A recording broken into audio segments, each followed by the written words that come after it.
Okay, lock in. I'm absolutely picking a side. Like, Sorry, Noah Samsen put out a video titled Asmongold's Terrorist Propaganda. Wait, before we do that. One sec. Hold.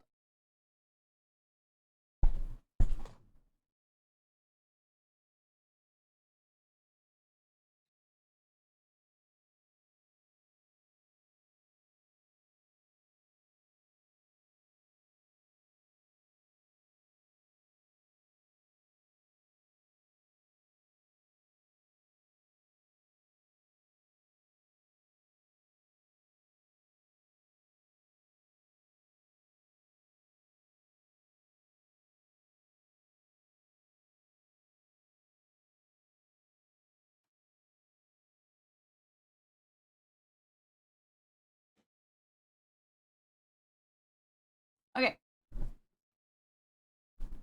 Now we're ready. You guys ready? You guys ready?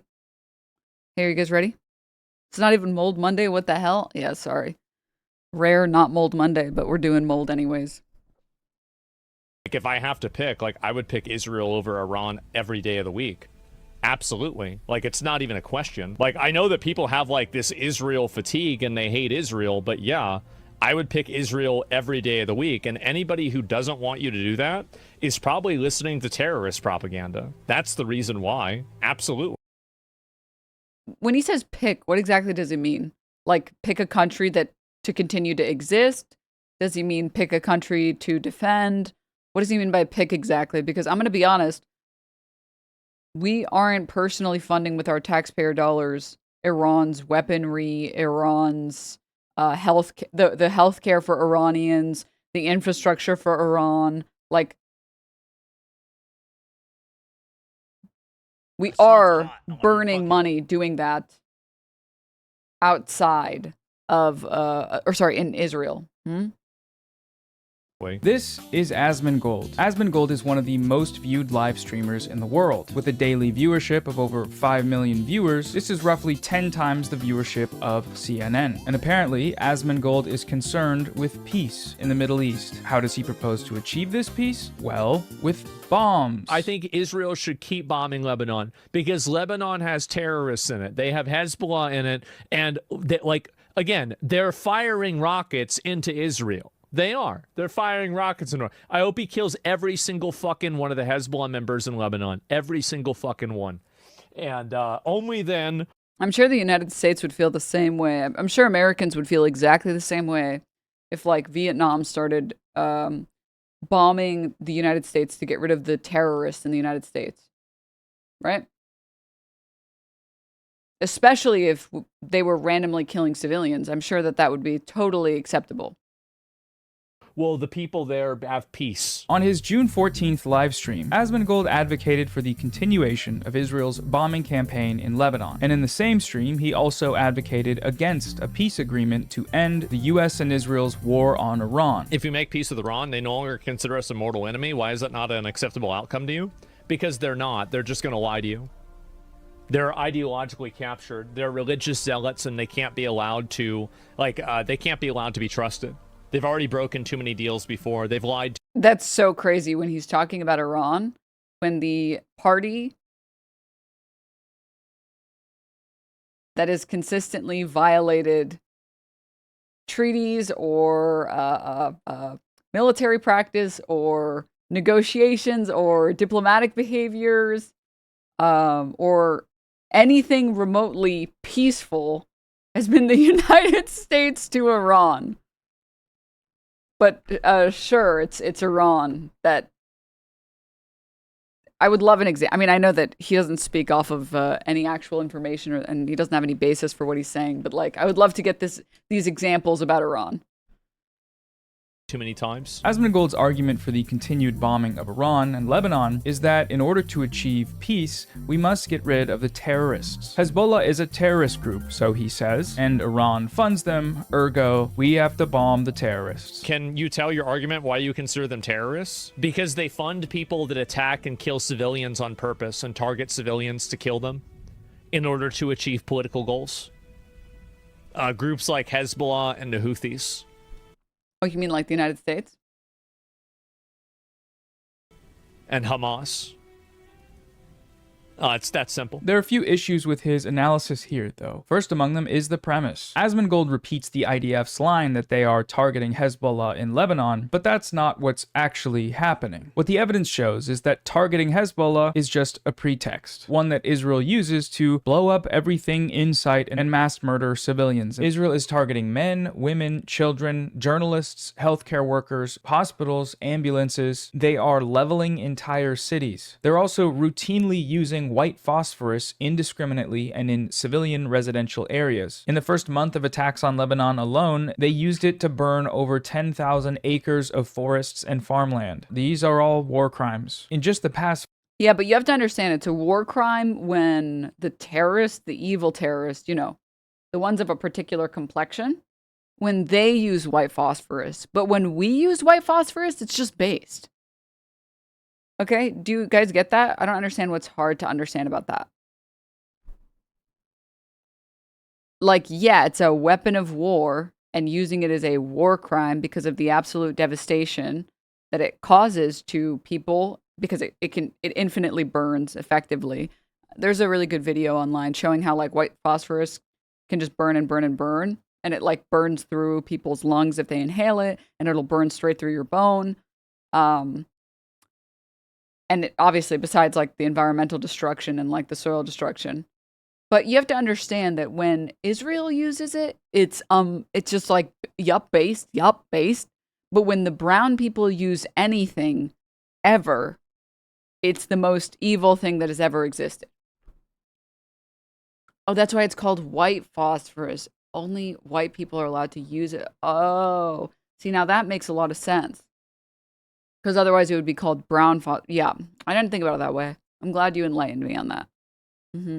4 months, Israel has killed nearly 4,000 people in Lebanon, including hundreds of children and healthcare workers. On average, Israeli forces have killed more than one child every day since April. On October 3rd, 2024, Israel bombed a medical center in Beirut, killing 9 people and injuring 14. 7 of those killed were members of the medical staff. That same month, Israel destroyed a significant portion of an entire city, Tyre, one of the oldest cities in the world. They damaged over 400 apartments, completely destroyed several buildings, and demolished a number of ancient historical sites. On March 12, 2026, Israel bombed a beachside tent encampment housing people that they had displaced from their bombings, killing 8 and wounding 31. The strike came in the middle of the night, and it was a double tap strike. The first missile landed and killed 3 people near the beach, and when people approached to help the victims, the second missile landed. No evacuation warning was issued. This was in a safe zone. In all of these examples of mass civilian death and destruction, what did Israel say it was doing? It said it was targeting Hezbollah. This is their pretext, and Asmongold is repeating it uncritically. And the same is true of Asmongold's endorsement of Israel's stated goal of eliminating Hamas. That may be what Israel says it's doing, but in reality, what Israel's actually doing in Gaza is killing entire families by leveling apartment blocks, killing toddlers with machine guns, shooting babies in the head with snipers, while they're being breastfed by their mothers alone in tents in broad daylight. The vast majority of the people that Israel has killed in Gaza have been civilians. That is the conclusion of every independent expert. The only ones still denying it in 2026 are Israel and the United States, and the content creators online that defend them for some reason still. And as for Asmongold's claim about the United States, the same goes for them. Firstly, because they supply the vast majority of the weapons that Israel has used to commit its genocide, but they also do murderous bombing campaigns themselves. In the first week of the war, the United States blew up an Iranian elementary school, killing 156 people, 120 of whom were children. 120 little girls and boys murdered by the United States in a war that they... And how do they defend it? Like, how do the right-wing pundits or the right-wing political commentators defend it? They say, well, that's the cost of war. Sometimes war is messy. But if there's even one civilian death that's American or Israeli, you guys are the most evil terrorists and we need to wipe out your civilization. You kill 120 schoolgirls? Well, that's just, war is just like, you know, sometimes there are tragedies in war. And there was nothing we could do. We had to do that. We had to. We had to kill those school children. Sometimes we have to do evil things. But you guys never can do that ever. All right? Just so we're clear. That's the cost of war on our side, never the cost of war on your side. Started. Asmongold has apparently consulted the history books and feels vindicated by them. Every single page of the history book proves me right. But I'm not sure which ones he read, because if you look back at any point, you will find the United States committing these same kinds of atrocities across the globe for their wars of aggression. The other issue with Asmongold's analysis here is the presence of that word terrorism. What makes someone a terrorist? Well, for Asmongold, terrorism is defined as the use of violence against civilians for political goals. Because they fund people that attack and kill civilians on purpose and target civilians to kill them in order to achieve political goals. Phew, thank goodness. Thank goodness the U.S. has never, ever engaged in collective punishment. Thank goodness Israel has not explicitly stated that they explicitly engage in collective punishment. Whew. Could you imagine a world where that wasn't the case? Thank goodness. A part of his definition for terrorism is the inability to abide by the terms of agreements. If we are signing a deal with the Islamic Republic of Iran, we are just delaying this war until later on. That's what I think. I think that as long as these people are in power, you are going to, like, they're not going to stop trying to build a nuclear bomb. They're like, I think that this is what's likely to happen. They will just blow something else up in a week.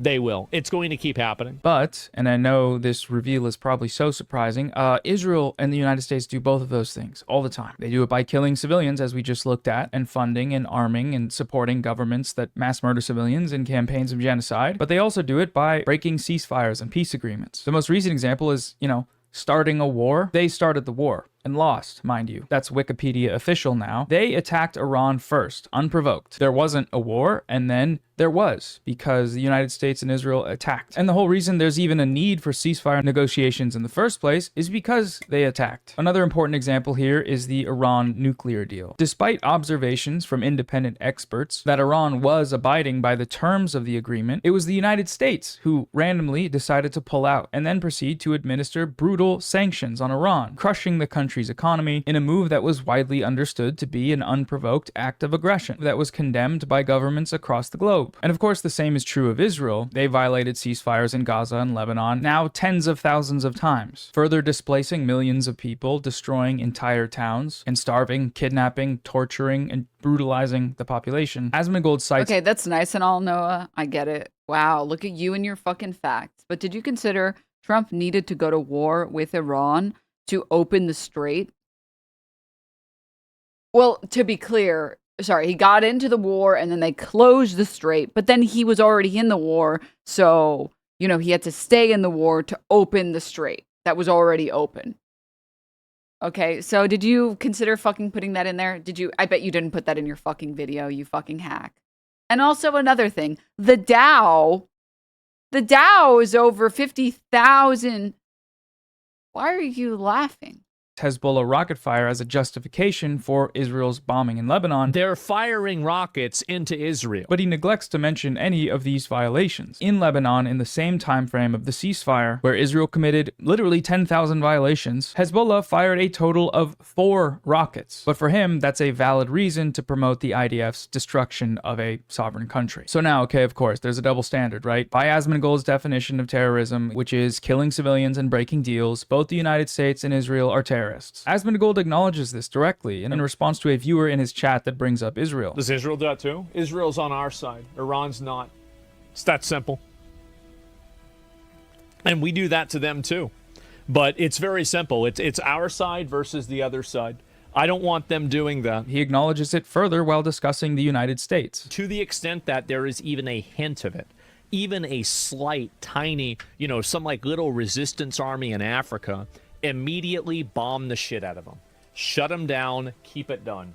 Anybody that's chanting death to America, anybody that's going around talking about how they're going to attack the United States or anything else, totally shut them down. And yet, he still supports them. He still directly advocates for their violence. He gets mad at viewers that point out the contradiction regarding Israel. AIPAC funded? Haha, right.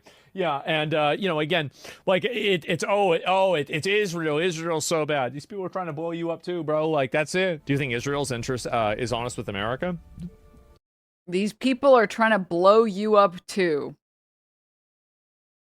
He's doing the meme. Let me see if I can pull it up. They're trying to get you. I'm just in the way.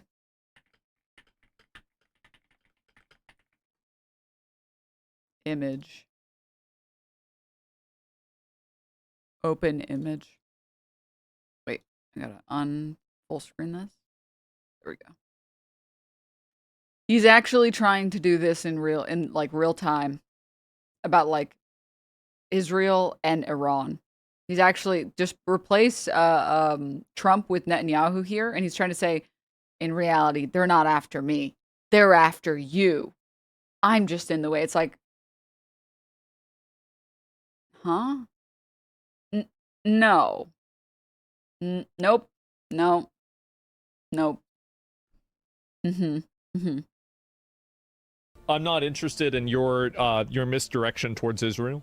I have no interest in that. This is just terrorist subversion. He even argues that anti-American slogans should be punishable by extrajudicial drone execution, regardless of their validity. I don't give a fuck what reasoning they have. I don't care what their reasoning is. I don't care what they think is right. It doesn't matter to me. Like, the only thing that I care about is neutralizing that threat. So whatever gets rid of, like, I don't care, like, you think that I give a fuck about what their reasoning is or what their justification is. I don't care. You're doing it. Okay, that's the problem. And why does he do that? Well, the answer is fairly simple. He's just a racist. No. No. You know, he has a black friend. I don't know if you know this. He has a black friend, okay? He has a black friend. I'm not even fronting, okay? I'm pretty sure him and NMP are friends, okay? So he's got a black friend. Oh, and Lakari. Yeah, that's true too. Okay, so okay, I'm sorry. You're going to call this guy who has not one, but two black friends racist? Who's the real racist, huh? Yeah, that's what I thought. That's what I fucking thought. Fundamentally, he views some groups of people as less worthy of life than others. Terrorism is okay when we do it, but when they even protest that terrorism, they deserve to die. Why do you think they say death to America? Probably because you attacked them first? Well, damn, that's too bad. I guess we're going to have to attack them again. We, Americans, and the Israelis, the inhabitants of our overseas proxy military colony, we have a right to live, and they do not. We have human rights, and they do not. The one thing that's sad is like the people who do watch Asmongold who don't recognize that it's like all hypocrisy and it's all rules for thee, but not rules for me. Because I understand the mold fans that are like, yeah, I'm a racist piece of shit too, and I think that all the brown countries should be nuked to shit. It's like, okay, that makes sense why you're watching that guy. But the people that are like, no, he just has principles. He just believes in principles. Like terrorism is wrong. It's like, dog, he's literally pro the U.S. doing as much terrorism as they want. It's not a principled stance that he has that he's anti-terrorism. The only principled stance is I want to be able to do whatever the fuck I want to do, and you do whatever you want to do. But if you do that, know that if any of those things are negative towards us or hurt us, we are going to attack you in any way, shape, or form that we feel like it. And by negative, I mean anything as far as saying, hey, Israel, stop invading Lebanon. That's basically a call to war, call to action immediately for the U.S. to kill 160 school children. We are human, and they are not. To quote Asmongold himself, it's really that simple. It's that simple. But for the opponents of racist mass murder, it's not enough to just point to the double standard. Asmongold's position, while racist, is logically consistent because he's a racist. It's also not enough to point out the infinitely disproportionate nature of this violence. The fact that Israel has killed, at minimum, 10,000 times more people than Hamas did on October 7th is irrelevant to supporters of Israel. For them, it can all be explained by Hamas's lack of firepower. If they had the weapons Israel had, they'd do the same. Israel just had to kill tens of thousands of children. Because, in a hypothetical I made up in a dream I had, they did the same to us. Israel had to, as Asmongold put it, nip it in the bud. If you don't kill them. And the crazy thing too is, I'm pretty sure Norm Finkelstein has like a really good piece on this. There's like a really good clip on this. This is the same exact defense for not freeing slaves. Okay, but think about it. if we free all the slaves, they're going to kill all the white people. The other people, they have to be as evil as we are. So they're just going to do exactly what we've been doing to them. So we can't ever do that, because what if they retaliate and do to us what we've been doing to them? And it's like, okay, first off, projection. Second off, that's insane.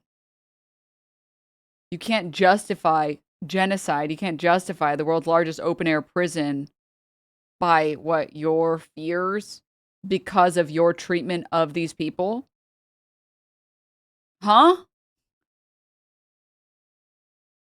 They will kill you. Now, they might not kill you today, but they'll kill you in a year. They'll kill you in 10 years. To the extent that they have the capacity to, they will use that capacity to harm you. So my goal is always to nip it in the bud, stop it from happening, to even stop it from even beginning to happen. No, the double standards and disproportionality are not enough. Also, Evil Mario, thanks. Sorry, totally not related to what we're talking about, but I wanted to talk about it. This is why it's always really funny to watch trolls come in here and try their hardest to, like, insult me by being like, yeah, well, did you know you're an evil slut?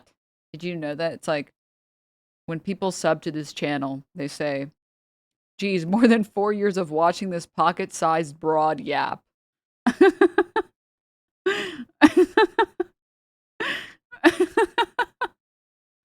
Thanks, you Mario, for the 50 mom.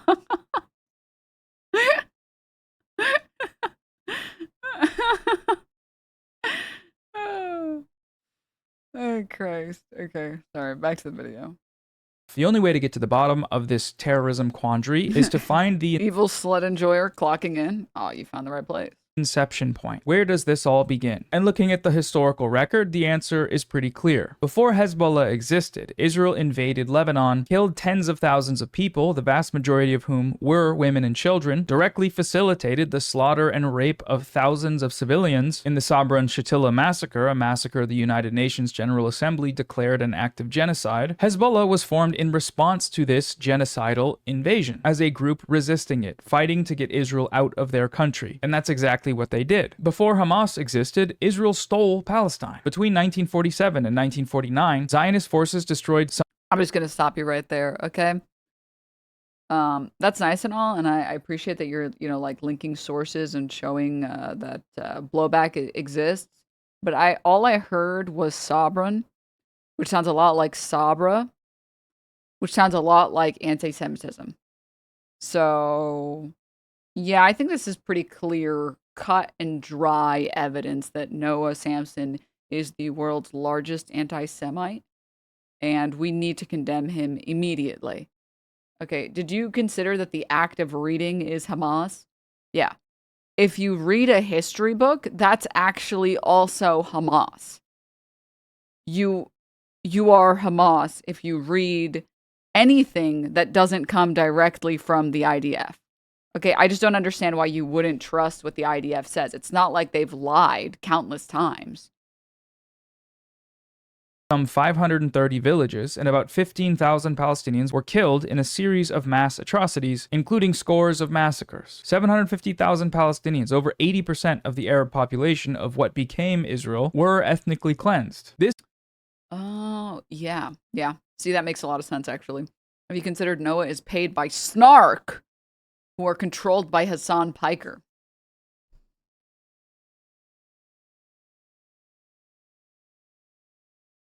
See, it's making sense now. Yeah. I'm beginning to think that you're doing this for some kind of YouTube channel.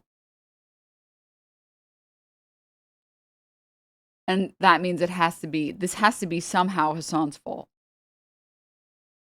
It has to be. Mm-hmm. This event, the Nakba, and all of the violence in its wake, this is the inception point. Regardless of the label you use to describe these groups, the moral calculus doesn't change. Resisting invasion, occupation, and genocide through armed struggle is moral and just and legal under international law, and it should not be condemned. Your own personal feelings towards the methods are irrelevant. They do not matter, not when you live in the West and not in Palestine, and especially not when those objections are weaponized as the pretext for genocide, which is what Asmongold Asmongold demonstrates in his video here. So, as I said at the start, Asmongold is one of the most widely viewed live streamers on YouTube. He gets millions of views per day, several times more than any other political live streamers in most news channels. And when these millions of viewers click onto his show, this is what they are greeted with: terrorist propaganda. Israel should keep bombing Lebanon because Lebanon has terrorists in it. They have Hezbollah in it. Profoundly ignorant. Let me say a couple things. One, it is crazy that YouTube just has this like insane right-wing algorithm that actively pushes right-wing content significantly more often than left-wing content. But the other thing that's insane, one thing that no one is talking about is Snark part of Gay Pack that is fueling Austin show with unlimited money? The OR1 candidate. That's another thing that no one is talking about that I feel like people should be talking about. I do feel like that should be talked about. But more important than that, this one too, I want to watch this.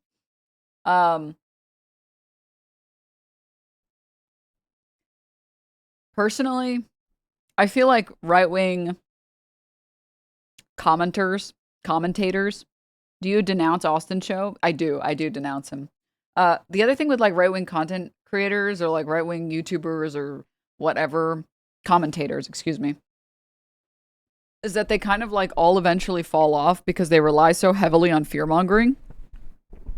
Think of like all of the right-wingers that have like had their cycle and have had their 5 minutes of fame and have like completely fallen off, right? Like it's pretty rare also that any of these people reinvent themselves. And especially someone like Asmongold, it's like, I don't know how you can go farther than that. YouTube is mostly Chinese construction videos or conservative slop. I've never seen the Chinese construction videos. What the hell? Like Tim Pool saying there's going to be a civil war for 8 years. I mean, seriously, genuinely, like I remember during the first like Gamergate, I was like, damn, these people just like own YouTube pretty much. Like, what the fuck? This is just fine on YouTube, really? Damn, okay. Well, I guess this is just what YouTube is. And all of those people fell off. Like Jordan Peterson, I mean, I don't even know what happened to that guy. I think his brain just got completely fried after the Xanax and then the meat diet, the all meat diet, and then the one shot of an apple cider vinegar where he said he couldn't stay away, he couldn't fall asleep for a month and then he fell into a coma. But even like the more reasonable like Ben Shapiro or Tim Pool, like I thought Tim Pool would be around for forever, and he still sort of is, but it's like not at the same extent, even remotely like this at the same level. Dave Rubin, another good example. What a joke that Dave Rubin is now. Oh my god. His daughter sold him into medical experiments, I think.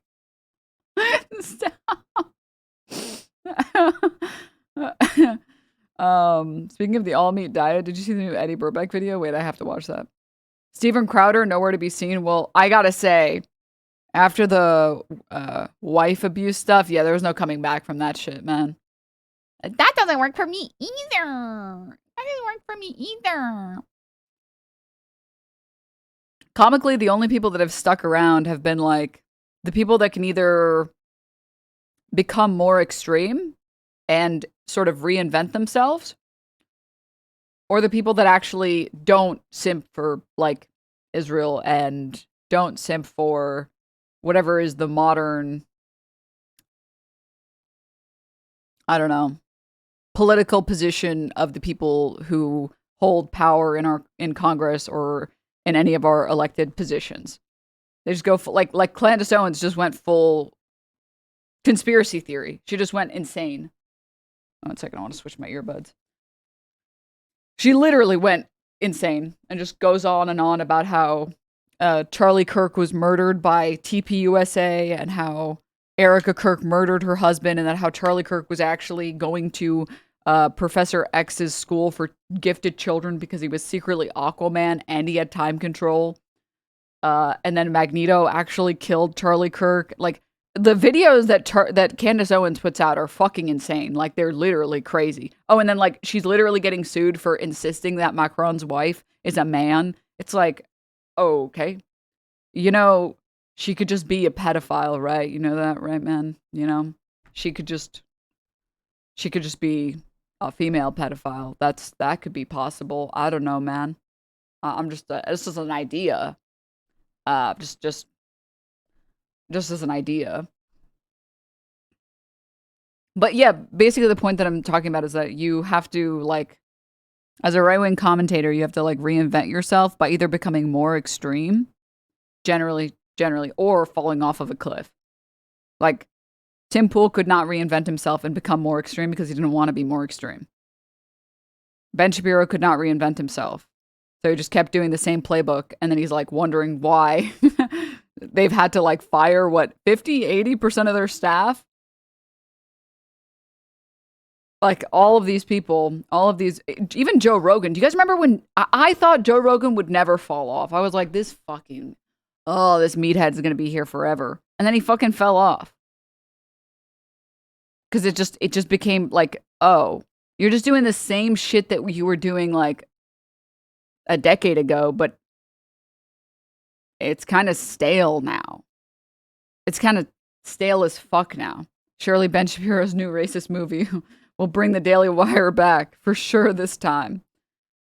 Whereas, like, I have to say, a lot of like left-wing commentators have only had like kind of steady growth.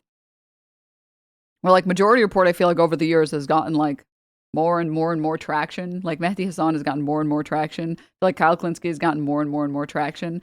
And it's like, they've never like blown up and then fell off, but they just kind of like have had like a steady, you know. So yeah, just when you sell nothing but fear, and just like fear of immigrants, fear of Democrats, fear of the trans people, fear of how evil women are, fear of the gay people, fear of the minorities, the brown and black people in your country. If you just, that's all you're selling, it just gets boring after a little bit. It's like, I went to my local fear supplier and like, bro got nothing, man. His shit doesn't hit anymore. My amygdala's never been more bored. I just don't. Anything? No. Okay. So, yeah. I do think that like there is a period of when you have absolutely nothing positive to offer and have to rely on the next shock jock content, you get slated eventually. Yeah. So I feel like it's just a matter of time that like that type of shit falls off. Because I think you can reinvent yourself to be more extreme, but how do you reinvent Asmongold to be more extreme? Like, he already lives in squalor. Like, what more? Like, what, literally, like, what more can you do? How do you make this creature? One moment.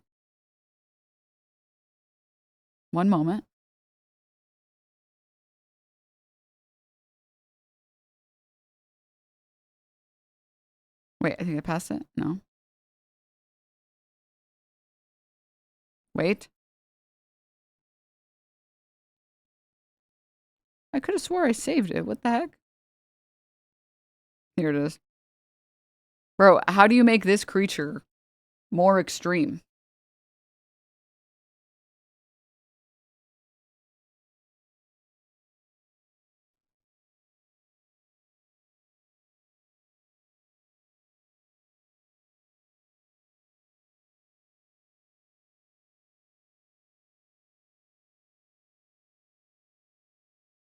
Denims, why would you show me that?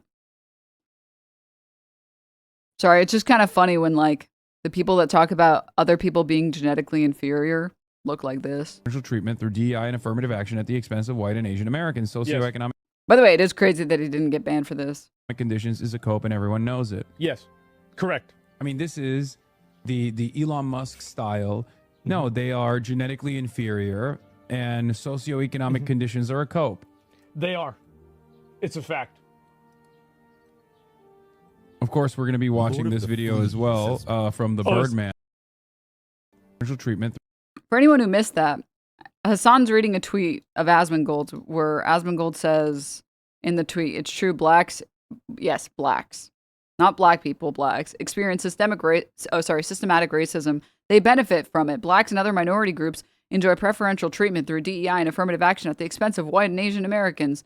And then something cope, and everyone knows it. And Hassan says, this is just the same exact Elon Musk garbage where they think that, like, non-white people are genetically inferior. And what does Asmongold say in response? He says, yep, that's right.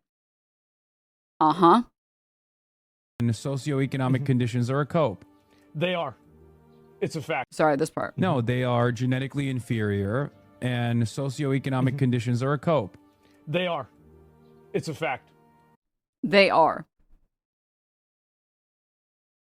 Like, Twitch sees this and says, yep, okay with us. Yep, totally cool with us. Guy who says he doesn't do any reading and goes based off of vibes, be like, it's a fact.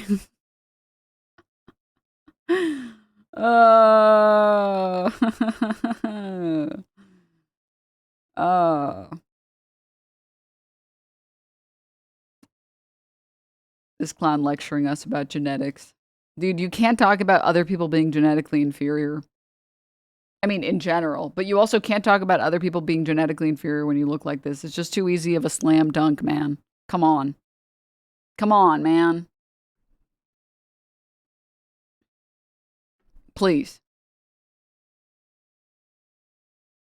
The only racism Twitch cares about is anti-white and anti-fascist. Excuse you. They also care about anti-Sabra hummus. All right? Don't be such an extremist, you freak.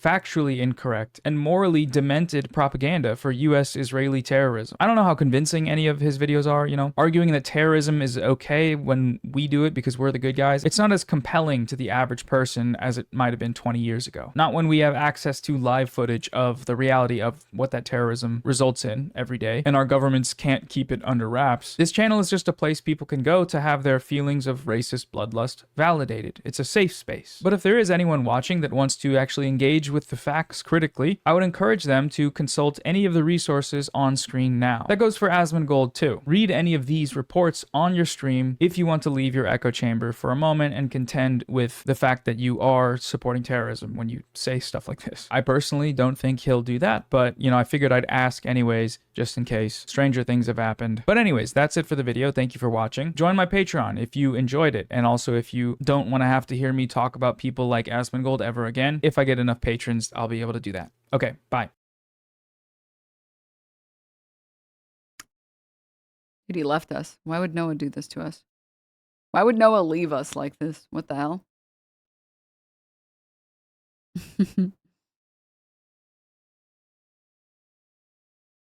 Did you ever watch the video on the interviewing the Asmongold fans? No, I didn't. I tried to watch it, but I was a little bit like, my ADHD kind of got in the way, and I was just like watching, and then I was watching, and then I was watching, and I was like, okay.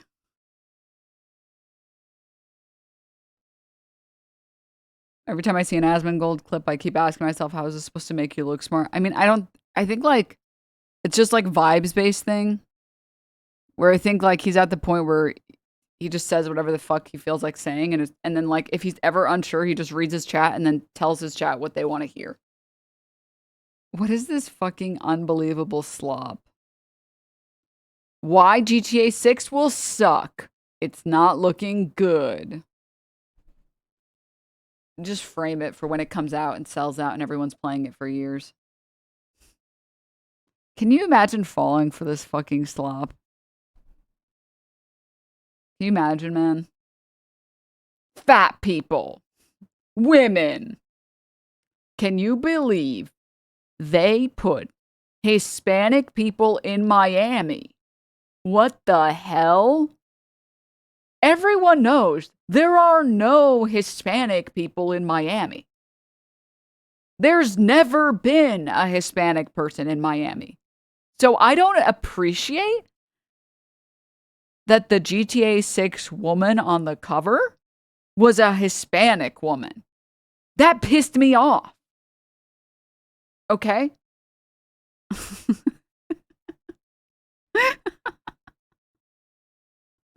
It's Miami, dog. If they made it in fucking Utah, maybe I'd agree with you. I'd be like, it's a very diverse cast for Utah. But it's in Miami, dog. Like, what are we doing? And this one, Hollywood never learns. It's about Supergirl. It's like, stop, dude. Stop. The culture war stuff is so fucking boring, man.